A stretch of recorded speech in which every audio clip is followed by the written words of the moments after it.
জানিয়ে দিব আজকের বাংলার আপডেট সংবাদ। শুরুতেই সংবাদ শিরোনাম। সুখবর আওয়ামী লীগের, শেষ চাল শেখ হাসিনার হাতেই থাকছে প্রতিবেদনে। বিরাট শক্তিতে ফিরছে আওয়ামী লীগ, নেতৃত্ব দেবেন নতুন ৭ মুখ, থাকছে প্রতিবেদনে। গণভোট থেকে জুলাই সনদ, বাতিলের আতঙ্কে জামায়াত এনসিপি, থাকছে প্রতিবেদনে।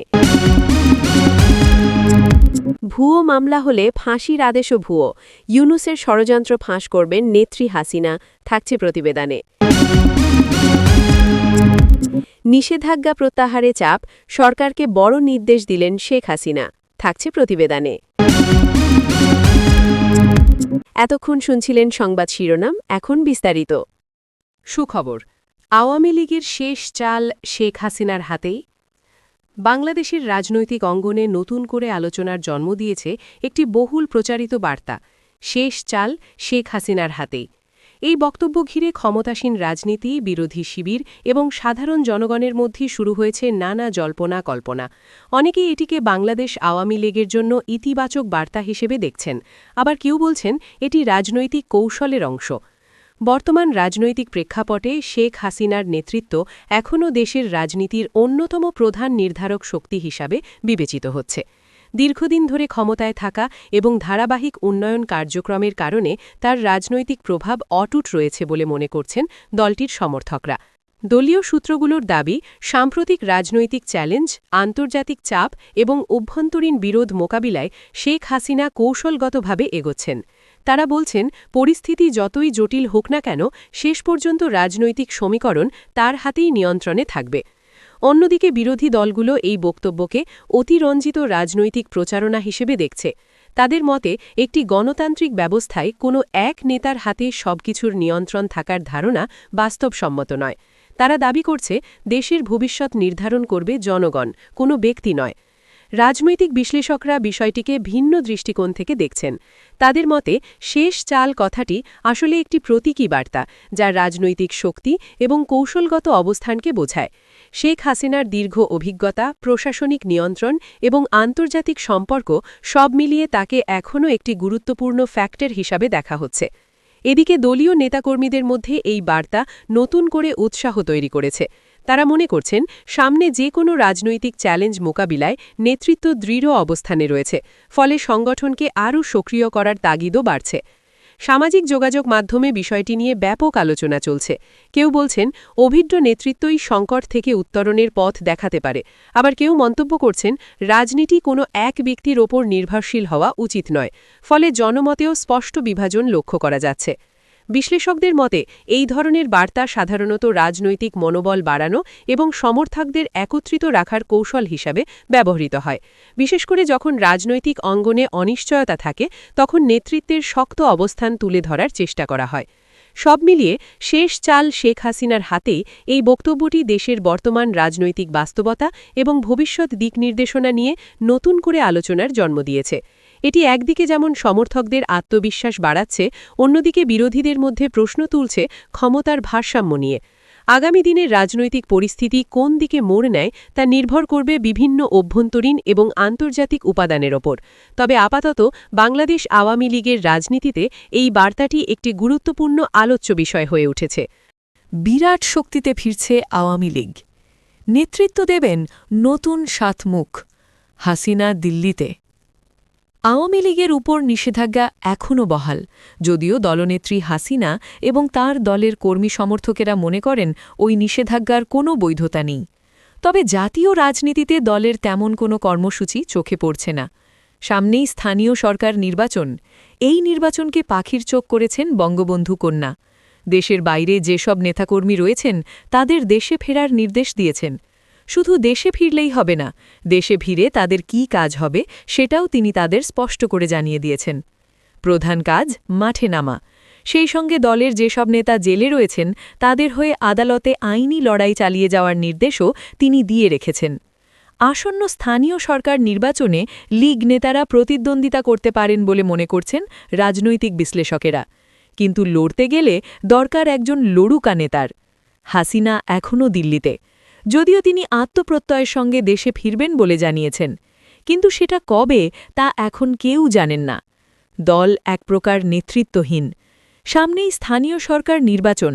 হাসিনা চাইছেন, দলের নেতাকর্মীরা চাইছেন এই নির্বাচনে প্রতিদ্বন্দ্বিতা করতে। কিন্তু লড়তে গেলে তো একজনকে তো নেতৃত্ব দিতে হবে। এই অবস্থায় বড় সিদ্ধান্ত নিলেন সুপ্রিমো হাসিনা। আওয়ামী লীগের সাধারণ সম্পাদক পদে তিনি রদবদল ঘটাতে চলেছেন। বাতাসে ভাষা গুঞ্জন অনুযায়ী এই পদে বসতে চলেছেন মুহিবুল হাসান চৌধুরী নৌফেল। আগে দেখে নেওয়া যাক কে এই মুহিবুল হাসান চৌধুরী নৌফেল। এই আওয়ামী লীগারের জন্ম ১৯৮৩-র ২৬ জুন চট্টগ্রামে। যে পরিবারে তিনি জন্মগ্রহণ করেন সেই পরিবার বাংলাদেশের জাতীয় রাজনীতির সঙ্গে অঙ্গাঙ্গিভাবে জড়িত। পরিবার আওয়ামী লীগপন্থী। বাবা এবিএম মহিউদ্দিন চৌধুরী ১৯৯৪-এর ১১ মার্চ থেকে ২০১০-এর ১ ফেব্রুয়ারি পর্যন্ত চট্টগ্রাম সিটি কর্পোরেশনের মেয়র ছিলেন। মা শাহিদা মহিউদ্দিন এক বোমা বিস্ফোরণে প্রাণ হারান। তাকে বড় করে তোলেন স্থৎমা হাসিনা মহিউদ্দিন। মুহিবুল হাসান চৌধুরী নৌফেল পেশায় একজন আইনজীবী। লন্ডন স্কুল অফ ইকোনমিক্স থেকে আইন ও নৃবিদ্যা নিয়ে স্নাতক হন। ইউনিভার্সিটি অফ ল থেকে স্নাতকোত্তর, পরে লিকেন্স ইনের ব্যারিস্টার হিসেবে নিযুক্ত হন। অত্যন্ত প্রাজ্ঞ এই নেতা। দ্য ইউনিভার্সিটি অফ ল থেকে আইন, London school of economics and social science থেকে নৃবিদ্যা ও আইন, লিসেস্টার ইউনিভার্সিটি থেকে আইন নিয়ে পড়াশোনা করেন। এই বাংলার সঙ্গেও তার নারীর যোগ রয়েছে। পশ্চিমবঙ্গের উত্তর ২৪ পরগনার রামকৃষ্ণ মিশনেও পড়াশুনো করেন। আবার হাসিনা তাকে দলে ফিরিয়ে আনার সিদ্ধান্ত নিলেন। প্রথম কারণ তার পাণ্ডিত্য, দ্বিতীয়ত তিনি একটি আওয়ামী লীগ পরিবারে বেড়ে উঠেছে। বাংলায় যেমন তিনি সাবলীল, সমান সাবলীল ইংরেজিতেও। আন্তর্জাতিক মহলেও তার ভালো যোগাযোগ রয়েছে। আলোচনা চলছে নসরুত হামিদ দীপুকে নিয়েও। তার রাজনৈতিক অভিজ্ঞতা রয়েছে। সরকারে থাকাকালীন তিনি যথেষ্ট দায়িত্বশীল ভূমিকা পালন করেন। তবে তার বিরুদ্ধে দুর্নীতিতে জড়িত থাকার অভিযোগ রয়েছে। সরকার পতন হলে তিনি দেশ ছেড়ে পালান। জুনায়েদ আহমেদ পলককে নিয়েও কম আলোচনা হচ্ছে না। তার ক্ষেত্রে একটি ভিন্ন ধরনের শক্তি দেখা যায়। তিনি নিজেকে প্রযুক্তি নির্ভর ও আধুনিক তরুণ প্রজন্মের প্রতিনিধি হিসেবে তুলে ধরতে চেয়েছেন। তবে আওয়ামী লীগের মতো একটি দলের ক্ষেত্রে শুধু প্রযুক্তি নির্ভর হলেই হয় না। মাঠ পর্যায়ের রাজনীতির অভিজ্ঞতা রয়েছে। তাছাড়া এখন তিনি জেলে, কবে জামিন পাবেন তা কেউ জানে না। আলোচনা হচ্ছে মোহাম্মদ এ আরাফাতকে নিয়েও। তার শক্তি মূলত বুদ্ধিভিত্তিক এবং মিডিয়া ভিত্তিক। তাঁরও আন্তর্জাতিক মহলের সঙ্গে ভালো যোগাযোগ রয়েছে। হাসিনা সেই সুযোগ কাজে লাগাতে চাইছেন। মাঠ পর্যায়ের রাজনীতিতে তিনি কতটা শক্তিশালী হতে পারবেন সেটা স্পষ্ট নয়। দলের অভ্যন্তরীণ কাঠামো বোঝার দিক থেকে বিপ্লব বড়ুয়ার মতো নেতারা বেশ গুরুত্বপূর্ণ। তিনি দক্ষতার সঙ্গে তার দপ্তর সম্পাদক হিসেবে কাজ করেছেন। কেন্দ্রীয় নেতৃত্বের সঙ্গে তার ভালো যোগাযোগ রয়েছে। দলের মেকানিজম নিয়ে তার অভিজ্ঞতা রয়েছে। কিন্তু পরিচিতি শুধুমাত্র দলের মধ্যেই সীমাবদ্ধ। নাহিম রাজ্জাকের ক্ষেত্রে পারিবারিক নৈতিক ঐতিহ্য একটি বড় বিষয়। তিনি নিজেকে এই প্রজন্মের একজন প্রতিনিধি হিসেবে তুলে ধরার চেষ্টা করছেন। নাম শোনা যাচ্ছে শাহরিয়ার আলমের। তিনি একজন দক্ষ আমলা। কূটনৈতিক স্তরে তার বিভিন্ন ক্ষেত্রে ভালো যোগাযোগ রয়েছে। ভালো বৈশ্বিক যোগাযোগ রয়েছে। তবে তৃণমূল স্তরে যোগাযোগ বেশ দুর্বল। গণভোট থেকে জুলাই সনদ। বাতিলের আতঙ্কে জামায়াত এনসিপি। জুলাই সনদের ভূত এখন তাড়া করে বেড়াচ্ছে এনসিপি ও জামায়াতকে। আগে এই জুলাই সনদ তাদের তাড়া করত রাস্তায়, এবার সেখান থেকে সরাসরি সংসদে। তারা এই ইস্যুতে সংসদ গরম করার চেষ্টা চালিয়ে যাচ্ছে। এমনটা যে হতে পারে তার একটি ইঙ্গিত কিন্তু সংসদ অধিবেশনের প্রথম দিনেই পাওয়া গিয়েছিল। রাষ্ট্রপতি শাহাবুদ্দিন চুপ্পু সংসদে প্রবেশ করার সময় জামায়াত এনসিপি সহ বিরোধী দল সরকারের বিরুদ্ধে সরব হয়। তাদের হাতে ছিল প্ল্যাকার্ড। সেখানে লেখা ছিল সরকার বিরোধী স্লোগান। জামায়াত এনসিপি সহ বিরোধীদের অভিযোগ, বিএনপি সরকার দেশ তথা দেশবাসীর সঙ্গে প্রতারণা করছে। দলটি যখন তাদের সঙ্গে ছিল তখন প্রতিশ্রুতি দিয়েছিল যে সরকারে গেলে তারা জুলাই সনদ বাস্তবায়িত করবে। আর এখন সরকারে গিয়ে বিএনপি তাদের ভোল বদলে ফেলেছে। এটা দেশবাসীর সঙ্গে প্রতারণা ছাড়া আর কিছুই নয়। জুলাই জাতীয় সনদ ও সংবিধান সংস্কার বাস্তবায়ন আদেশের ওপর আলোচনাকে কেন্দ্র করে উত্তপ্ত ছিল জাতীয় সংসদ। সরকারি ও বিরোধী দলের সদস্যদের মধ্যে এ নিয়ে উত্তপ্ত বিতর্ক হয়েছে। জুলাই জাতীয় সনদ সংবিধান সংস্কার বাস্তবায়ন আদেশ ২০২৫ বিষয়ে জাতীয় সংসদে বিরোধী দল নেতা ডা. শফিকুর রহমানের আনা মুলতবি প্রস্তাব নিয়ে এই উত্তপ্ত পরিস্থিতি তৈরি হয়। সরকারি ও বিরোধী দলের আলোচনার ভিত্তিতে পরে আগামীকাল মঙ্গলবার ২ ঘণ্টা আলোচনার সময় নির্ধারণ করেন স্পিকারের দায়িত্বে থাকা deputy speaker barrister Kaiser Kamal. তবে এ সময় নোটিশ সংশোধনের ইস্যুতে স্বরাষ্ট্রমন্ত্রী সালাউদ্দিন আহমদের সঙ্গে ডেপুটি স্পিকারের কিছুটা উত্তপ্ত বাক্যবিনিময় সৃষ্টি হয়। এক পর্যায়ে নিজের সিদ্ধান্তে অটল থেকে রুলিং দিয়ে পরবর্তী কার্যক্রমে চলে যান স্পিকার। বিরোধী দলনেতা ডা. শফিকুর রহমান বলেন, বিরোধী দলনেতা বলেন, আমি সম্মান রেখেই বলছি ১৫ তারিখের অধিবেশনে পয়েন্ট অফ অর্ডারে দাঁড়িয়ে আমি অতি জনগুরুত্বপূর্ণ বিষয় উত্থাপন করেছিলাম। স্পিকার আমাকে যথাযথভাবে নোটিশ সাবমিট করার জন্য পরামর্শ দেন, তা আমরা করেছি। আমি এই মহান সংসদে আপনার মাধ্যমে এই নোটিশটি উত্থাপন করলাম। নোটিশের বিষয় হচ্ছে জুলাই জাতীয় সনদ সংবিধান সংস্কার বাস্তবায়ন আদেশ ২০২৫, যেটা আদেশ নম্বর ১-এর অনুচ্ছেদ ১০ অনুযায়ী সংবিধান সংস্কার পরিষদের অধিবেশন আহ্বান প্রসঙ্গে। নোটিশে বিস্তারিত উল্লেখ আছে। এই বিষয়টি আলোচনার জন্য উত্থাপিত হল। আপনি আলোচনার জন্য মঞ্জুর করবেন। এই সময় বিরোধী দল সংসদ সদস্যরা টেবিল চাপড়ে তার বক্তব্যকে স্বাগত জানান। রবিবার প্রশ্নোত্তর পর্ব শেষে অনির্ধারিত আলোচনায় অংশ নিয়ে শফিকুর রহমান বলেন, গত ১৫ই মার্চ সংসদ অধিবেশনে পয়েন্ট অফ অর্ডারে দাঁড়িয়ে আমি অতি জনগুরুত্বপূর্ণ একটি বিষয় উত্থাপন করেছিলাম। স্পিকার আমাকে যথাযথভাবে নোটিশ জমা দেওয়ার পরামর্শ দেন, তা আমরা করেছি। এখন আপনার মাধ্যমে এই মহান সংসদে নোটিশটি উপস্থাপন করছি। পরে স্বরাষ্ট্রমন্ত্রী সালাউদ্দিন আহমদ বক্তব্য দিতে দাঁড়িয়ে বলেন, বিরোধী দলনেতার প্রস্তাবের বিষয়ে আমাদেরও কিছু বলার আছে, তবে সংসদের শৃঙ্খলা বজায় রাখতে হলে এটি প্রশ্নোত্তর পর্ব ও ৭১ বিধি শেষে আলোচনা করা উচিত। এতে অন্য সদস্যদের অধিকারও সুরক্ষিত থাকবে। অধিবেশনের শুরুতে বিরোধী দলনেতা শফিকুর রহমান জানান, আগে সংসদ মুলতবি করে তাদের প্রস্তাবিত বিষয়ে আলোচনায় যাওয়ার জন্য। এর পরিপ্রেক্ষিতে আইনমন্ত্রী, স্বরাষ্ট্রমন্ত্রী ও বিরোধী দল নেতার বক্তব্য শোনেন ডেপুটি স্পিকার। এই সময় সরকারি দলের এমপিদের বক্তব্যের সময় বিরোধী দলের সংসদ সদস্যরা হইচই এবং টেবিল চাপড়ে তার বিরোধিতা করেন। অধিবেশনে প্রধানমন্ত্রী ও সংসদ নেতা তারেক রহমান ও বিরোধী নেতা ডা. শফিকুর রহমান সহ সব সংসদ সদস্য উপস্থিত ছিলেন। অধিবেশন চলে রাত ৮টা পর্যন্ত। পরে বিকাল ৩:৩০ পর্যন্ত সংসদ মুলতবি ঘোষণা করেন ডেপুটি স্পিকার। মামলা ভুয়ো হলে ফাঁসির আদেশও ভুয়ো। ইউনূসের ষড়যন্ত্র ফাঁস করবেন নেত্রী হাসিনা।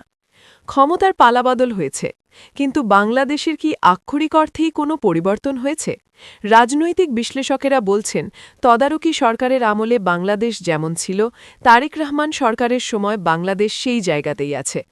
ত্রয়োদশ জাতীয় সংসদ নির্বাচনের ফল বিএনপি নিরঙ্কুশ সংখ্যাগরিষ্ঠতা অর্জন করেছে।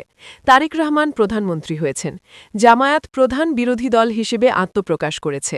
কিন্তু আওয়ামী লীগারদের বিরুদ্ধে শুরু হয়েছে ভুয়ো মামলা রুজু করে তাদের দমিয়ে রাখার চেষ্টা। জুলাই বিপ্লবকে কেন্দ্র করে রায়, ফাঁসির আদেশ সবকিছু ভুয়ো। তার বড় প্রমাণ কেরানীগঞ্জের ঘটনা। জীবিত একজনকে মৃত দেখিয়ে দায়ের করা হয় হত্যা মামলা। ঘটনা ঘটেছে এক জায়গায়, আর পুলিশের দায়ের করা অভিযোগে ঘটনাস্থলই বদলে দেওয়া হয়েছে। মামলার তথাকথিত নিহত ব্যক্তি আদালতে হাজির হয়ে বয়ান দিয়েছেন, আর তাকে আদালতে জ্যান্ত দেখতে পেয়ে সবাই কার্যত বিস্মিত। বিচারের নামে যে প্রহসন হয়েছে তা আর নতুন করে বলার দরকার পড়ে না। এই রকম ঘটনা একাধিকবার হয়েছে।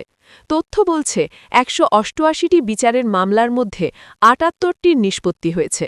যেসব মামলায় চার্জশিট দেওয়া হয়েছে সেই সব মামলার মধ্যে ৫৬% মামলার ক্ষেত্রে কোনো প্রমাণ আদালতে পেশ করা সম্ভব হয়নি। আবার যেসব মামলায় আসামির নামে চার্জশিট দেওয়া হয়েছে সেই সব মামলার আসামিরাও ভুয়ো। এই আসামিরা কোথাকার বাসিন্দা সেটা শুনলে আরও অবাক হতে হবে। এই সব আসামিরা চট্টগ্রাম, কুমিল্লা, নারায়ণগঞ্জ, বরিশালের। এরা কোনো কালেও রাজধানী ঢাকায় পা রাখেননি, সেটা তদন্তে প্রমাণিত। এই তথ্যগুলি প্রমাণ করে একটি সুসংহত চক্র সুপরিকল্পিতভাবে এইসব মামলা রুজু করে, কিন্তু মামলা ভুয়ো হলেও তারা কিন্তু জেলের বাইরে বেরিয়ে আসতে পারেনি। তাদের মধ্যে অনেকে আবার আওয়ামী লীগের নেতা। কারোর বিরুদ্ধে আদালত আবার ফাঁসির রায় দিয়ে দিয়েছে। রাজধানী মিরপুর ইসিবি চত্বরে হামলার অভিযোগে এক লপ্তে ২৫০ জনের বিরুদ্ধে মামলা রুজু করা হয়েছে। না বাদীদের খুঁজে পাওয়া গিয়েছে, না সাক্ষীদের। এই ঘটনা প্রমাণ করছে কিছু স্বার্থান্বেষী মহল একটি সিন্ডিকেট তৈরি করে নিজেদের নিরাপদে রাখতে চেয়েছে। তাদের উদ্দেশ্য ছিল একটাই, আওয়ামী লীগারদের যে কোনো উপায়ে হেনস্থা করা। অথচ এই সব মামলায় গত ১.৫ বছরে বেশি সময় ধরে আটক রয়েছে সাংবাদিক, মানবাধিকার কর্মী, শিক্ষকসহ বহু কর্মী। একজন সাধারণ পত্রিকা বিক্রেতার বিরুদ্ধে খুনের মামলা দায়ের করা হয়েছে। একটি মামলা নয়, একসঙ্গে ৭টি মামলা। ঘটনায় ২টি আলাদা থানায় মামলা হয়েছে। ঘটনায় যিনি আহত হয়েছেন বা যার মৃত্যু হয়েছে তার পরিবারের থেকে মামলা দায়ের করা হয়নি, মামলা দায়ের করেছে অন্য কেউ। বিচারের নামে যে প্রহসন হয়েছে সেটা আর নতুন করে বলার দরকার পড়ে না। সবথেকে বড় প্রহসন তো আন্তর্জাতিক অপরাধ ট্রিবিউনালকে নিয়ে। এই ট্রিবিউনাল গঠন করা হয়েছিল মুক্তিযোদ্ধা বিরোধীদের বিচারের জন্য। তদারকি সরকার ক্ষমতায় আসার সঙ্গে সঙ্গে এটাকে তাদের মূল অস্ত্র হিসেবে ব্যবহার করতে শুরু করে। সেনাবাহিনীর বেশ কয়েকজন প্রাক্তন কর্মকর্তা থেকে শুরু করে আওয়ামী লীগের শীর্ষস্থানীয় নেতাদের বিরুদ্ধে একাধিক ভুয়ো মামলা দায়ের করে তাদের বিচার প্রক্রিয়ার আওতায় নিয়ে আসা হয়েছে। হাসিনা ও তার আমলের স্বরাষ্ট্রমন্ত্রীকে মৃত্যুদণ্ড দিয়েছে এই আদালত। হাসিনার রায় শুনে ক্ষিপ্ত হয়ে উঠেছিলেন। তিনি এই আদালতকে ক্যাঙ্গারু আদালত বলে মন্তব্য করেন। তারেক রহমান ক্ষমতায় আসার পর আদালতের চিফ প্রসিকিউটর তাজুল ইসলামকে সরিয়ে দেন। এমনকি সরকারের শীর্ষ মহল থেকে বলা হয়, আওয়ামী লীগের যেসব নেতাদের বিরুদ্ধে মামলা দায়ের করা হয়েছে, রায় ঘোষণা হয়েছে, সেই সব মামলা ও রায় পুনর্বিবেচনা করা হবে। এখানেই আসল খেলা। সেই খেলাটি হল হাসিনার প্রত্যাবর্তন। সেই সঙ্গে মির্জা ফখরুল ইসলাম আলমগীরের একটি বিবৃতির উল্লেখ করা যেতে পারে। তিনি বলেছিলেন, আওয়ামী লীগের ওপর নিষেধাজ্ঞা থাকলেও দলের শাখা সংগঠনগুলি তো নিষিদ্ধ নয়, অর্থাৎ তারা রাজনীতি করতেই পারে। আর হাসিনার বিরুদ্ধে দায়ের হওয়া মামলার রায় বাতিল হলে তিনি দেশে ফিরবেন। নিষেধাজ্ঞা প্রত্যাহারে চাপ। সরকারকে বড় নির্দেশ দিলেন শেখ হাসিনা। আওয়ামী লীগের কার্যক্রমের ওপর নিষেধাজ্ঞা জারি করে তদারকি সরকার। আবার সেই নির্দেশিকাকে হাতিয়ার করে বাংলাদেশ নির্বাচন কমিশন দলটির প্রতীক ফ্রিজড করে দেয়। ফলে ত্রয়োদশ জাতীয় সংসদ নির্বাচনে তারা প্রতিদ্বন্দ্বিতা করতে পারেনি। বলা ভালো, প্রতিদ্বন্দ্বিতার কোনো সুযোগ তাদের সামনে ছিল না। এই অবস্থায় পদ্মাপারে হয়েছে সংসদ নির্বাচন। নির্বাচনে বিএনপি নিরঙ্কুশ সংখ্যাগরিষ্ঠতা অর্জন করে সরকার গঠন করেছে। তারেক রহমান প্রধানমন্ত্রী পদে আসীন হয়েছে। জামায়াত প্রধান বিরোধী দল হিসেবে আত্মপ্রকাশ করেছে। ভোট প্রচারের সময় জামায়াত ছিল বেশ আত্মপ্রত্যয়ী। নিশ্চিত ছিল তারাই ক্ষমতা দখল করতে চলেছে। তারা সংখ্যাগরিষ্ঠতা করলে জামায়াত সরকার গঠন করত। হয়তো দলের আমির শফিকুর রহমানকে প্রধানমন্ত্রী করা হতো। ভোটের আগে বেশ কয়েকটি জনমত সমীক্ষায় ইঙ্গিত দেওয়া হয়েছিল যে জামায়াত সরকার গঠন করতে চলেছে। যুক্তি হিসেবে তারা তুলে ধরে আমেরিকার সমর্থন। আমেরিকাও কিন্তু চেয়েছিল জামায়াত ক্ষমতা দখল করুক, কিন্তু দেশের সংখ্যাগরিষ্ঠ মানুষ জামায়াতকে প্রত্যাখ্যান করেছে। তারা ভোট দিয়েছে বিএনপিকে। দলটির নিরঙ্কুশ সংখ্যাগরিষ্ঠতা অর্জনের আরও বড় কারণ সিম্প্যাথি ভোট। এদিকে ফলাফল ঘোষণার কিছুদিন বাদে আবার জামায়াতের আমির তার ভেরিফাইড ফেসবুক পেজে একটি পোস্ট করেন। সেখানে তিনি লেখেন, আমরা আদর্শ একটি বিরোধী দল হিসেবে আমাদের সাংবিধানিক দায়িত্ব পালন করতে অঙ্গীকারবদ্ধ। সরকারের জনকল্যাণমূলক কাজে আমাদের অবশ্যই সমর্থন থাকবে, কিন্তু যেখানে সরকারের থেকে জবাবদিহির প্রয়োজন সেখানে আমরা সরকারের থেকে অবশ্যই জবাব আদায় করব। সেই সঙ্গে তার সংযোজন, আমাদের উদ্দেশ্য সংঘাত নয়, সংশোধন, বাধা দেওয়া নয়, পর্যবেক্ষণ। দেশের মানুষ এমন একটি সংবাদ প্রত্যাশা করে যা ন্যায় বিচার এবং নাগরিক অধিকার রক্ষা করবে এবং স্থিতিশীলতার সঙ্গে রাষ্ট্রকে সামনের দিকে এগিয়ে নিয়ে যাবে। প্রশ্ন অন্যত্র, বিএনপি কি আওয়ামী লীগকে নিষিদ্ধ ঘোষণার পক্ষে? রাজনৈতিক বিশ্লেষকেরা বলছেন, তারেক রহমান কোনোভাবেই এই কলঙ্কের ভাগীদার হতে চাইবেন না। আওয়ামী লীগের নাম শুনতে পারে না প্রধান বিরোধী দল জামায়াত। অসহ্য বোধ করে এনসিপি। এত প্রতিকূলতার পরেও হাসিনা কিন্তু দেশে ফেরার বিষয়ে আত্মপ্রত্যয়। এই প্রসঙ্গে মির্জা ফখরুল ইসলাম আলমগীরের সাম্প্রতিক একটি বক্তব্য তুলে ধরা যেতে পারে। তিনি বলেছিলেন, বিএনপি নীতিগতভাবে কোনো একটি রাজনৈতিক রাজনৈতিক দলকে নিষিদ্ধ ঘোষণার পক্ষপাতী নয়। শেষ এবং চূড়ান্ত সিদ্ধান্ত নেবে জনতা জনার্দন। তারা কিন্তু একটি মোক্ষম সিদ্ধান্ত নিয়েছে। জামায়াতকে রুখতে বিএনপি আওয়ামী লীগের ভোট প্রার্থনা করেছিল। একই রাস্তা নিয়েছিল জামায়াতও। কিন্তু জামায়াত ক্ষমতায় আসীন হলে বাংলাদেশে তালিবানি শাসন ফিরে আসার সম্ভাবনা রয়েছে বলে তারা আশঙ্কা করেছিলেন। তাই আওয়ামী লীগের সংখ্যাগরিষ্ঠ ভোটার বিএনপির শীর্ষ নেতাদের আহ্বানে সাড়া দিয়ে সেই দলের প্রার্থীদের উজাড় করে ভোট দিয়েছে। তার ফল যা হওয়ার তাই হয়েছে। এত কিছুর পরেও যে প্রশ্নটা নিয়ে চর্চা থামছে না, তা হল আওয়ামী লীগের ওপর যে নিষেধাজ্ঞা আগের সরকার করে গিয়েছিল, সেই নিষেধাজ্ঞার কি হবে। শেখ হাসিনা কিন্তু প্রথম থেকে বলে এসেছেন এই নিষেধাজ্ঞার কোনো আইনি বৈধতা নেই। কারণ যে সরকারই নিষেধাজ্ঞা বলবৎ করেছিল সেই সরকারই অবৈধ। তারই অবৈধ সরকারের নিষেধাজ্ঞাও অবৈধ। এটা না মানেন তিনি, না মানে দলের শীর্ষ নেতৃত্ব থেকে শুরু করে তৃণমূল স্তরের নেতারা। এতদিন হাসিনার তরফ থেকে তারেক সরকারকে এই নিষেধাজ্ঞা নিয়ে কোনো বার্তা দেওয়া হয়নি। দেওয়া হলো এবার। বিএনপি সরকার প্রধানকে দিল্লি থেকে বসে নিষেধাজ্ঞা প্রত্যাহারের নির্দেশ দিয়েছেন। হাসিনার দাবি মনে তারেক সেই নির্দেশ পালন করে কিনা সেটা দেখার বিষয়। এই প্রসঙ্গে আরও একটি বিষয় জানিয়ে রাখা দরকার যে তারেকের বিরুদ্ধে লড়াই করতে জমি তৈরি করছে জামায়াত। তারা বিরোধী দলগুলিকে নিয়ে একটি যৌথ মঞ্চ তৈরি করার চেষ্টা করছে। ফলে তাদের সেই ক্ষুরোধার আক্রমণ প্রতিহত করার শক্তি দিতে পারে আওয়ামী লীগ। তাই তাদের এবং দলনেত্রীর দেশে ফেরার রাস্তা অবিলম্বে প্রশস্ত করা প্রয়োজন।